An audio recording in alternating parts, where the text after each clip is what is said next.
So while I'm waiting on one of my guys, so hey guys, James here with the Houston Locals. Just doing a quick video, touching base with a lot of people. I know we've been absent for a while, and I'm sorry for that. COVID kind of screwed everything up. Just a quick reminder: if you're wanting to get into these sports, be it TSL, Kyber Light, Lightspeed, Killzone, however you want to do it, here's some of the basics that you're going to need: chest piece, hockey or lacrosse. I don't recommend anything with metal because it doesn't, well, excuse me, if you have metal, it does protect the sternum, but if you don't and you go with like motocross or whatever, the sternum protection really isn't there. So for these chest pieces, you're looking about 80 to 100. If you decide to go higher up, that's your decision. I'm pretty comfortable in this hockey chest piece that I got from the Aerodomes Sports Shop. Next piece that you're going to need is this Gorget right here. This is a Red Dragon Gorget neck piece. It is high density foam and composite. I got it about 20 bucks off of Amazon. Do I recommend it? Absolutely. I've been thrusted in the throat before and it hurts like a mother, but I'm still here and I still have my voice. Another thing that you can go with option wise is Winter Tree Crafts. They're about 60 bucks for their Gorget. It's heavy grade leather and metal, but if you decide to go with some of these other sports, they are absolutely required to go into the ring. Something like this for practice, fine, but something like that, they won't let you in the practice or the ring with it. So keep that thought in mind. These bracers, not recommended, or excuse me, not required, recommended. Yeah, sure, because getting bashed on that wrist bone hurts. These are salvaged from an old pair of Jeet Kune Do gloves that I just made into bracers. I couldn't save the gloves themselves, so I salvaged what I could. Again, it's not required, but it's personal choice and preference. Not sure if you could see them fully, but next piece, shins and knees. You can get these also off of Amazon. I got these during the holidays. These were 20 bucks. Just regular street hockey gear. Do I recommend them? Absolutely. You don't want to get hit in the shins with open blade.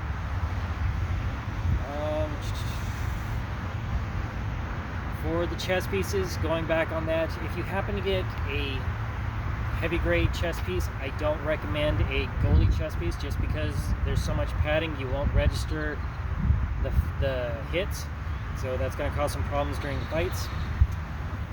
Next thing is going to be the gloves. You can get these at any kind of sports store. These are what are these ones? These ones are lacrosse wrist or lacrosse burn style. I got these for about 30 bucks. As you can tell, even with the bracer, it just kind of slides on the inside, gives me a little bit more protection from blades. I got pretty good dexterity with my fingers to hold the saber. They just tie and cinch up. So, do I recommend them? Absolutely. Every one of my fingers has been fractured at some point in this sport. I have lost 3 fingernails, including a thumb one, just from bad blocks. The downside to these is that if you do a punch block and your thumb is sticking out, there's not a lot of padding on the tips. So keep that thought in mind. If you get gloves, there are tip protectors. I think you can get them off of a HEMA Blue Gauntlet webpage. They're about 20 bucks. And in case you're wondering why I'm picking up my gloves, it's not because they are rotted away, it's because I sprayed them with Plastidip, because I don't typically like white, personal preference. So it's just the paint peeling off. The gloves are still fully functional. Now the big thing, outside of the lightsaber, is your helmet. This thing is going to save you from going to the hospital. Don't chimp out on it. You can get these from Absolute Fencing, Blue Gauntlet, Crimson Dawn now carries them. And for the record, they're also local companies, so if you want to support somebody, just throwing that out there. This one is a size medium, 350 Newton impact on the scale. So if you get a helmet that says that it's anything less, don't buy it. Just don't. The impact that you're going to shoot through these things is going to be enough to where you're going to bend the helmet, you're going to bend the mesh, and it's going to possibly give you an eye injury and or something worse. So 350 and up. Do I recommend 350? Yes. Do I recommend 1650, which is the type 2 or 3? Personal preference. I think before anything else, just because we do have loaner gear, the helmets are going to be like the big thing that you're going to want to pick up first. This one was $60 through Absolute Fencing. I've seen them go all the way up to 120 just because they're also rated for electric fencing, saber, not our lightsaber, but saber fencing in general. I've also seen people use these for Eskrima stick fighting, so just keep that thought in mind. This bib here will take some of the brunt of the impact, which is where this gorget comes in, because let me throw this on so you can see it real quick.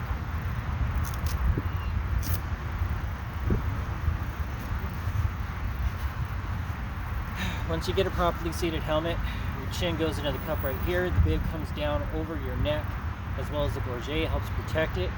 I still have pretty full mobility, even though it's not fully secure on the back of my head yet, but keep that thought in mind. Helmets are probably going to be almost the most important piece of gear that you're going to buy. Unless you're a guy, which then in that piece it's going to be cup, then helmet. So trust me guys, don't come out here without a cup. Actually, don't go into any saber fighting without a cup, because once you get hit there... Remember how the Death Star exploded? That's going to be your testicles if you catch a wild hit. Just keep that thought in mind. The next thing, depending on where you go, is going to be one of these. Lightsaber, your weapon of choice, a weapon for a more civilized era and time. So, there's other companies out there that you can get these through, anywhere from $75 depending on the sale, all the way up to thousands of dollars. Do I recommend the thousands of dollars? No. Again, let me state that again. Thousands of dollars. Most of us are on budget salary, so I wouldn't spend maybe, with the market now, I wouldn't spend maybe more than $4, and that's going to be one of your nicer NeoPixel blades. Do I have a NeoPixel? No, not yet. Am I getting one? Yes. I do have a Vader's Vault, which I absolutely love, my Legionnaire, but unfortunately it's known as the Cursed Blade for a lot of reasons, so unfortunately she's down for the moment, and in Alan and Dina's very capable hands. So guys, if you see this, shout out to you. I'm working on it. Thank you so much. Now this beast right now is a Crimson Dawn. It's their katana model. I can't pronounce it correctly, so I'm not going to. That way I don't have them coming down and beating me to death. But it's also a hybrid as well, just because I have different extensions to the blade as well, or excuse me, not the blade, but to the hilt. So this one ran me about $110 through Crimson Dawn. It's their tier 3 model. It is a baselit, not a NeoPixel. With most of their LGT blades, it comes with sound fonts, it comes with music scores, it comes with an RGB light, so you can pick your custom blade color. I do have a heavy grade blade attached to it at the moment that I'm going to be testing out tonight. And, excuse me, I do have some extra blades on standby. So, again, if you're thinking about getting into this sport, just take this video with some food for thought. Anything else that I come up with, I will let you guys know, and I'll touch base with you guys soon. So, this again, James from Houston Lothwolves, touching base. I'll talk to you guys soon. Stay safe.